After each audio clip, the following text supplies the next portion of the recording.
हाय सगळ्यांना good morning. बघा सकाळचे चाललंय स्वयंपाकाची तयारी. आज असतो आमच्या इथला बाजार, जायचंय मला पण. तर काय माहिती मॅडम बाजारला पैसे देते का नाही, काहीच नाही दिसतंय का. फक्त वांगी कुणी दिलेली आहे ती काय माहिती, तीच वांगीच आहे की. वांग नाही खाऊ वाटत, बटाटे हे असल्या बरं वाटतं जरा. तर बानूबाई आंघोळ ही झाली, बानूबाईची टाकली तिला आंघोळ ही घालून. आता जेवण बाकी आहे. जेवण 10च्या पुढं तिला टायमिंगवर आहे ना. आता इतक्या लवकर जेवण काय घातलं की मग काय होतं तिला परत मग दुपारचा टायमिंग गवत नाही, म्हणून टायमिंगशीर जेवण. तर आमच्या इकडं वातावरण बघा, आबाळ आबाळ आलंय, पावसाचं वातावरण झालंय आमच्या इकडे. दिसतंय का तुम्हाला.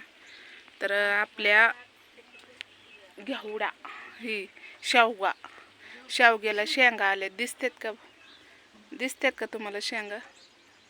काय माहिती दिसते ते का नाही, ते मागच्या कॅमेरा मला नाही करायला येत. तर ही आपला शेवगा आहे, ही. तर शेंगा लागल्या त्या, तर काढायला काय येईना ते शेंगा.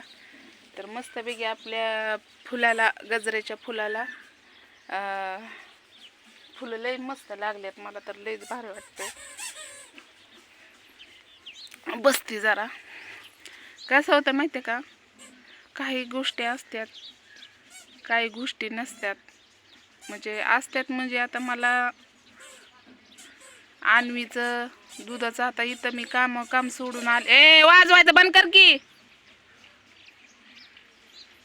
बानूला वाजवून दाखवते. तर काही गोष्टी अशा असतात की आता मी इथं आले, भरपूर जणांचं असं म्हणणं आहे, ताई तू आता काय करणार आहे, कुठं जाणार आहे कामाला. तर कामाला तर भावा बहिणींना जावंच लागणार आहे मला. काम इथं असू, इथं लागलंच तर बरंच झालं, आणि बाहेर लागलं तरी बरंच झालं. एवढंच की बाहेर जायचं म्हणलं तर लेकरं सोडून आणवीला घेऊन मला जाता येत नाही कामाला. कामं भरपूर अशी आहेत, पण आणवीला घेऊन मला कोणतंच काम करता येत नाही.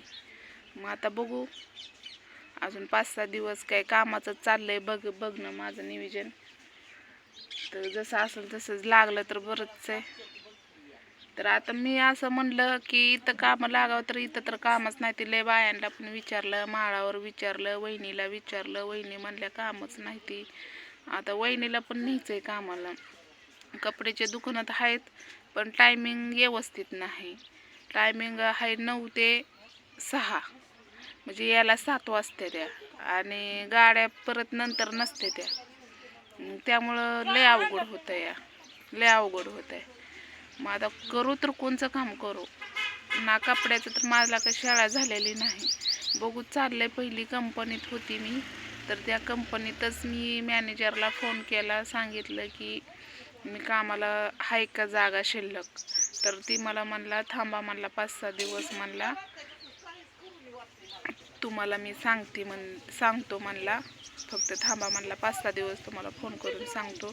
तर बघू आता काय होतं आहे काय नाही, त्यांच्या भरोशावर. आणि ते काम बी चांगलं आहे, आणि पेमेंट जास्त नाही तिथं, पण तरी पण काही हरकत नाही. आणवीच्या दुधासाठी तेवढं भागते, आणि आमचं खायचं राहिला प्रश्न, घरातच खायचा. तर कसं पण आता आपल्याला बोलता येते, चालता येते, आपण कसं पण खाऊ शकतो, असं काय नाही. तर वहिनी अशा एक व्यक्ती आहेत की त्यांनी खूप अशी मदत मला केलेली आहे. आणि मदत म्हणजे घेणं देणं प्रत्येक गोष्टी, आणि त्याने माझं घरातमध्ये भागून पण जातं. अशा गोष्टी काही केलेल्या आहेत त्यांनी माझ्यासाठी, आणि बरेच अशा काही गोष्टी आहेत अजून पण करतात आणि करणार. मला असं वाटतंय म्हणजे करतातच, मला पूर्ण गॅरंटी आहे. कारण जसं त्यांचं लग्न झालं तसं आम्ही भांडण पण खेळलो, प्रत्येक गोष्ट रागवलो, हे झालं ते झालं. त्या काही गोष्टी काढायच्या नाहीत, आणि अजून पण होत्यातच आमच्या. असं काही नाही की नाही होत, चालतातच. आता भांड्याला भांडं लागतच असते. तर व्हिडिओ आवडला असला तर नक्कीच लाईक करा, शेअर करा, कमेंट करायला विसरू नका. तर मला जायचं आहे बँकेत काय काम आहे. तर बँकेत माझं पुस्तक पडलंय बंद, त्यासाठी मला काहीतरी करायचं आहे. मग त्यासाठी मला जावं लागणार आहे बँकेत. बघू आता. पुस्तक म्हणजे ही असली कामं, सरकारी कामं लय बेकार असते. त्या आणवीचं पण मला पुस्तक काढायचं आहे, जॉईन खातं करायचं आहे. तर अन्वीला पण लागणार आहे, इथं द्यायचं आहे एक जणाला जॉईन खातं. तर अन्वीला घेऊन जायचं मला जेऊरला. बघू आता काय होतंय. तर नक्कीच व्हिडिओ आवडला असला तर लाईक करा, शेअर करा, कमेंट करायला विसरू नका. तर चला घ्या, बाय.